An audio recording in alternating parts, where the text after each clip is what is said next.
పెళ్లి ఆగిపోవడంతో సందీప్ తన టీచర్ ని బస్టాండ్ లో వదలడానికి తీసుకుని వెళ్తూ ఉంటాడు. అప్పుడే దారి మధ్యలో దేవిక కార్ ని ఆపి ఇప్పుడే వస్తానని చెప్పి వెళ్తుంది.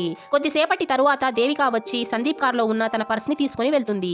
టీచర్ కావాలనే ఫోన్ రికార్డింగ్ ఆన్ చేసి కార్ లో పెట్టి వెళ్లి ఉంటుంది. తను వెళ్లిపోయాక సందీప్ ఎవరితో మాట్లాడుతాడో తెలుసుకోవడానికి ఇలా చేస్తుంది. ఆ తర్వాత ఈమె సందీప్ మాట్లాడిన రికార్డింగ్ ని వినడం స్టార్ట్ చేస్తుంది. ఆ రికార్డింగ్ లో సందీప్ మార్టిన్ అనే అబ్బాయితో మాట్లాడుతూ నిన్న నైట్ టీచర్ తో చేసిన దాని గురించి టీచర్ ఇంకా తెలుసుకోవడానికి ట్రై చేస్తూనే ఉంది, నువ్వు జాగ్రత్తగా ఉండు అని చెప్తాడు. అప్పుడే మార్టిన్, నువ్వు ఏమీ టెన్షన్ పడకు, నా దగ్గర టీచర్ ఫోటోలు మరియు వీడియోలు ఉన్నాయి, టీచర్ ఏమైనా చేస్తే వీటిని చూపించి మనం భయపెడతామని చెప్తాడు.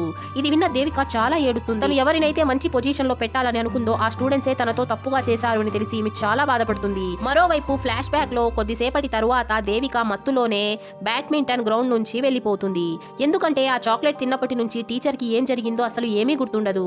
ఇదంతా విన్న సుజిత్ చాలా కోప్పడుతూ ఎవరో చేసిన పాపాన్ని నువ్వు నీ కడుపులో మోస్తున్నావు అని చెప్పి అరుస్తాడు. ఆ తర్వాత సుజిత్ వెళ్లి జరిగిందంతా తన ఫ్రెండ్ అయిన కెవిన్ కి చెప్తాడు. ఆ తర్వాత ఏమైందో తెలుసుకోవడానికి పార్ట్ 6 అని కామెంట్ చేసేయండి.